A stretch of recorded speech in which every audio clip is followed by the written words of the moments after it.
মানুষ চলে গেলে শোক জন্মায়, কারণ অনুপস্থিতি চোখে পড়ে। আমরা দেখি, বুঝি, অনুভব করি যে কেউ আর নেই, তাই কান্না আসে সহজেই।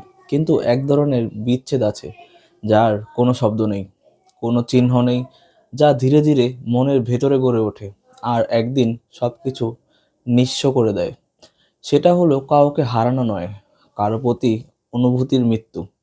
এই মৃত্যু এতটাই সূক্ষ্ম যে মানুষ টের পায় না কখন তার ভেতরের দরজা বন্ধ হয়ে গেছে। হৃদয়ে যার জন্য জায়গা ছিল, সে জায়গা কখন খালি হয়ে গেল মন জানে না, মস্তিষ্ক বলেও না, চোখেও জল আসে না। কারণ কান্না আসে তখনই যখন ভেতরটা ভিজে থাকে, আর অনুভূতি যখন শুকিয়ে যায় তখন অশ্রুও পথ খুঁজে পায় না। এই অবস্থায় কোনো আফসোস থাকে না, থাকে শুধু এক অদ্ভুত শূন্যতা, যেন ভেতরের সব রং কেউ মুছে দিয়েছে, কিন্তু বাহিরের পৃথিবী আগের মতোই চলছে। মানুষ ভাবে মৃত্যুই সবচেয়ে বড় বিচ্ছেদ, কিন্তু সত্যি বলতে শরীরের মৃত্যু শুধু উপস্থিতি থামায়, আর মনের মৃত্যু থামিয়ে দেয় যেন সম্পূর্ণ অস্তিত্ব।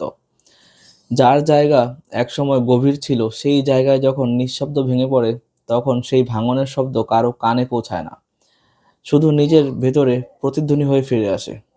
এই কারণেই বলা হয়, দেখা যায় এমন মৃত্যু ব্যথা কম দেয়, আর দেখা দেয় না এমন মৃত্যু মানুষকে নিঃশেষ করে দেয়। এটাই সেই মৃত্যুর রূপ, যা কবর পায় না, যার শোক কেউ মনে রাখে না, তবু ভিতরটা থেতলে দেয়, নরম, নীরব, অথচ নির্মম ভাবে।